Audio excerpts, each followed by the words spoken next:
Hello and welcome to Low Budget and Local. Last week we did a show on sketching and quick art. This week, however, we're going to be talking about a little bit of a longer form of artwork. We're going to go into watercolor. I would like to start things off by devoting this show to all of the artists on the Kitsap Peninsula, because today we'll be talking to one. Teaching watercolor the entire episode is local artist Ruth Maupin. Hello. Hello. Thank you for being here. So really quick to you watching, this is also going to be a blast into my childhood. So how would you describe watercolor? I mean, there's pigment, there's paper, there's water. Well, first of all, I would say I'm not an expert, but I have a lot of fun with it. And so my take on watercolor for today especially is there's a rich history of watercolor for centuries and centuries, and it's worth looking into it. It's a fascinating study. For today, we're just going to be totally simple. We're going to use the pigment and water and see what it does. So basically, watercolor is, all paint is pigment. Oil paint is pigment mixed with oil as the binder. Acrylic mixes with a polymer plastic. Watercolor is very old art, very old source. It's pigment mixed with water as the binder, it's pigment mixed with gum arabic as the binder. And when water is added, it releases the pigment. So caveman grinding stones into pigment and mixing it could perhaps be called watercolor. So what we're doing today is very simply taking three primary colors, and seeing how when the pigment hits the water, how they move, how they blend, how they interact. That sounds like quite a lot. So when you do this, what are the steps you take to get everything set? Because water is a huge part of this, but you've also got the pigments and how everything comes together. So when you're going to paint a picture, what are the beginning steps you take in doing that? I decide what I want to paint, usually.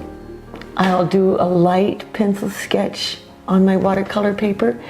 Watercolor paper itself can be taped down so that it doesn't warp in the water process.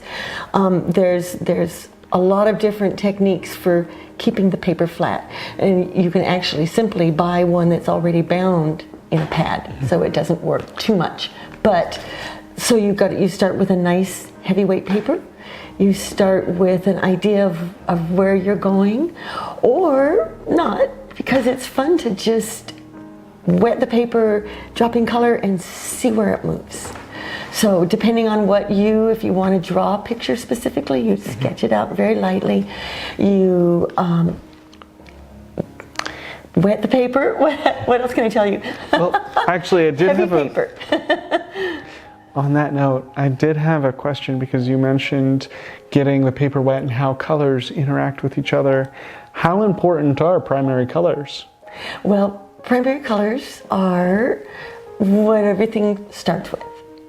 If you see a simple color wheel, you've got red, yellow, and blue.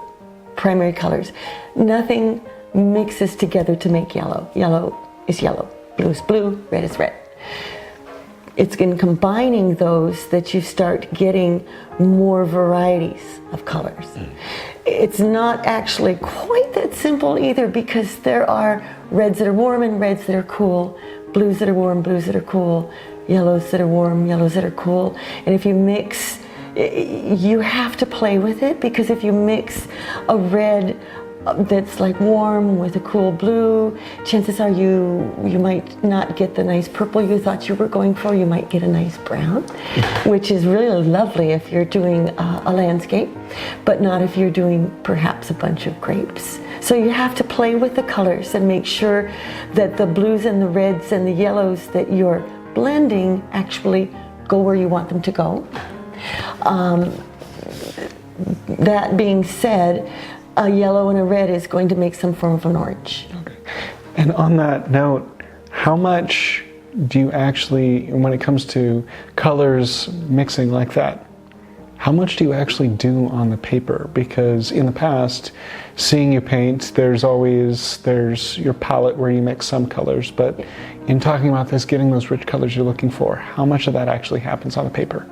Well, it depends on what you're wanting to end up with. So if you're having a really controlled painting, say a landscape that you want someone's house or barn, a landscape, you want to prepare your colors and plan ahead what you're going to do so that you have the effect you want.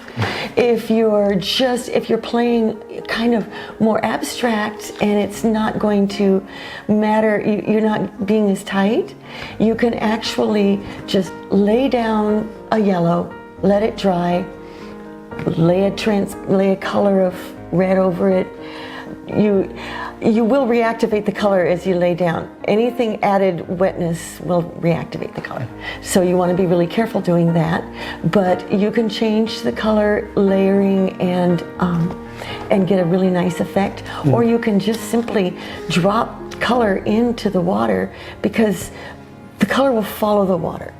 And so you'll have like threads of yellow going out, and if you drop red on the other side, threads of red will come in. It'll blend at some point. You'll have some orange happening. You'll have some red and yellow pure. If you added blue on another end of that, it would start interacting.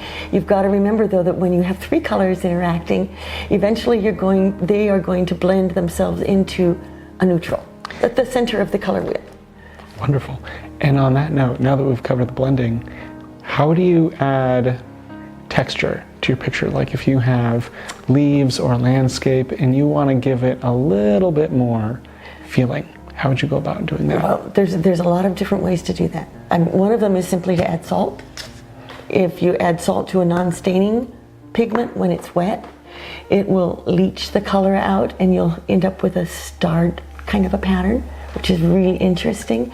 You can actually put something underneath your paper or watercolor over, like you have a little net, perhaps like an onion bag from the store. If you paint over it, pull it up, or you use it to blot down. You can blot, you can press, you can lift paint out when it's dry with a wet brush and pat it. Sometimes if you put a nice juicy dark color down and then crumple up anything, a cloth, a paper towel, crumpling up plastic wrap, put it in that, pull it up, it's left a pattern and it'll dry with that pattern. So basically what I like to do with watercolor is just have fun with it.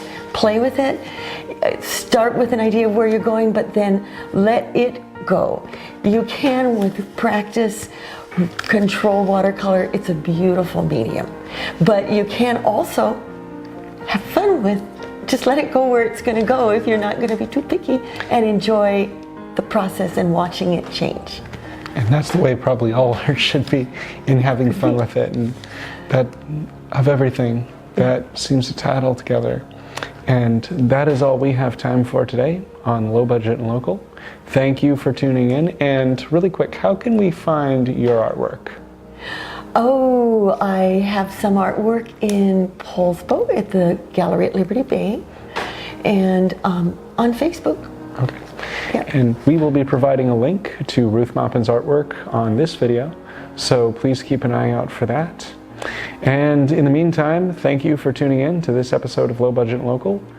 Like, share, come back next week for more. And as always, stay local.